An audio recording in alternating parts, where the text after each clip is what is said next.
Hey, it's Damon here, and I've got some exciting news to announce. Well, exciting for me anyway. So I always wanted to do something quite epic for my 50th, which is coming up next year, like a mounting project. But sadly, over the last 10 odd years, I've had a number of health challenges, from toe reconstruction, back problems, shoulder problems, just to name a few. And so I'd really kind of put that out of my mind.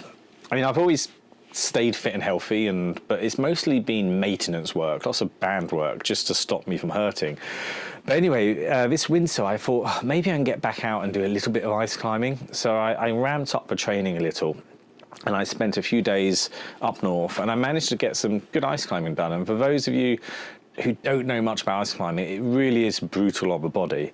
And I managed to get one of the hardest ice routes done in New England, a kind of grade 5 route. And my body held up, surprisingly. So it got me thinking, maybe I can do something a little bit more extreme for my 50th.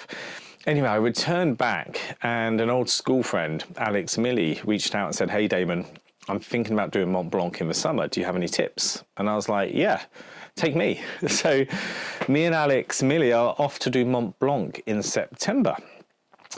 So, you know, it's going to be a lot of hard work.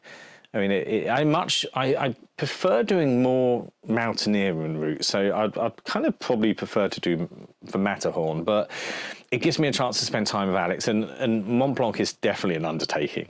So it's going to be interesting. So I'm going to document my journey, because I do a lot of videography for work and stuff like that. So I'm going to kind of document my journey. Now, there's lots of Mont Blanc videos out there. So what I'm going to focus on is two things. I'm going to look at the training side, you know, being nearly 50 years old and having a very broken body. Typically you do a lot of running for something like Mont Blanc, because it's altitude and it's just constant go, go, go for like 12 hours. So your cardio has to be really good.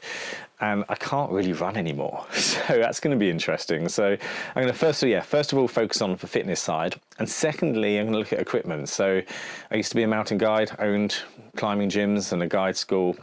But over the last 10 years, those pesky kids has meant I've not done much. So I've got lots of equipment, and I'm going to kind of come at it from an equipment point of view on what I'm going to replace and what old stuff I'm going to use.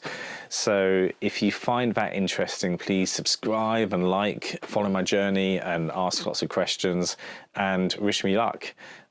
I generally think I've got a 50-50 chance of doing this, because my body is so broken, but I'm going to give it everything I've got. Yeah. Enjoy.